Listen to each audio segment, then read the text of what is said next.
In this Easter season, we celebrate God's raising of Jesus from the dead, as we see it explained and expounded in the New Testament scriptures.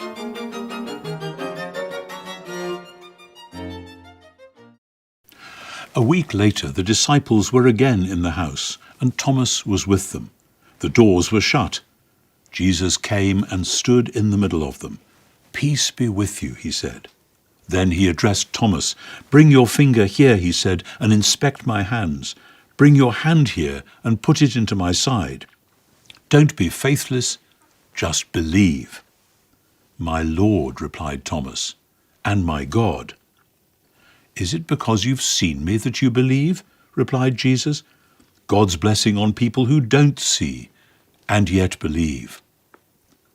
This extraordinary story of Thomas and his sudden leap into Christian faith, into recognizing Jesus as Lord and God, comes to round off the story of Easter in John chapter 20. It's a story of new creation. John 20 begins with light, the dawning of the day, and with the first breathings of life, and Mary Magdalene coming to the tomb and running back to tell Peter and John, and they run to the tomb, and so on. And then Jesus meets them that evening in the upper room, and then when the disciples tell Thomas about it, he wasn't there, he refuses to believe, and he says, "Unless I put my finger into the mark of the nails, and put my hand into the mark made by the spear in Jesus' side, I'm not going to believe." And what we see here is the extraordinary grace of Jesus, that though John does have Jesus say, "God's blessing on those who don't see and yet believe," it's as though Jesus is saying, "Fine, Thomas, you want to see the evidence, you want to know for yourself, you've asked these questions, right, I will meet you halfway and more than halfway. Be my guest, bring your finger here and put it into my hand. Bring your hand here, put it into my side. Don't be faithless, but believe." Believe, in other words, that Jesus has been raised from the dead, that it is the same Jesus, known now by the mark of the nails and the spear. It's the same body. It's not that he left one body behind in the tomb and that he grew another one. People have said all sorts of silly things like this, but this is absolutely crystal clear.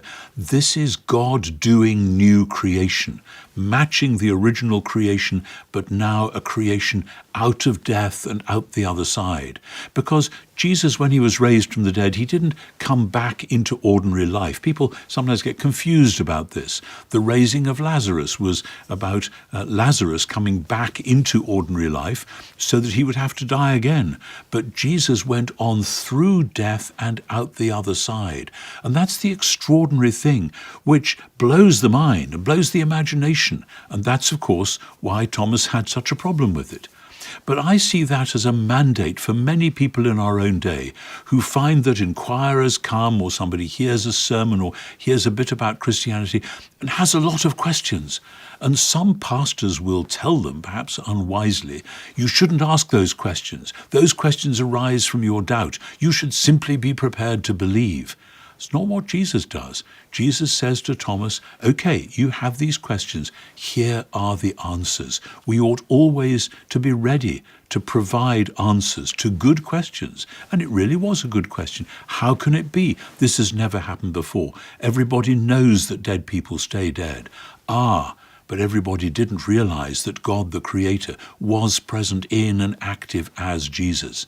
So that Thomas then takes this flying leap of faith, and for the first time in the whole story of the gospel, somebody uses the word God directly in a you mode to address Jesus, my Lord and my God. This joins together the whole gospel. In the beginning was the Word was with God, the Word was God, and now, yes, my Lord and my God.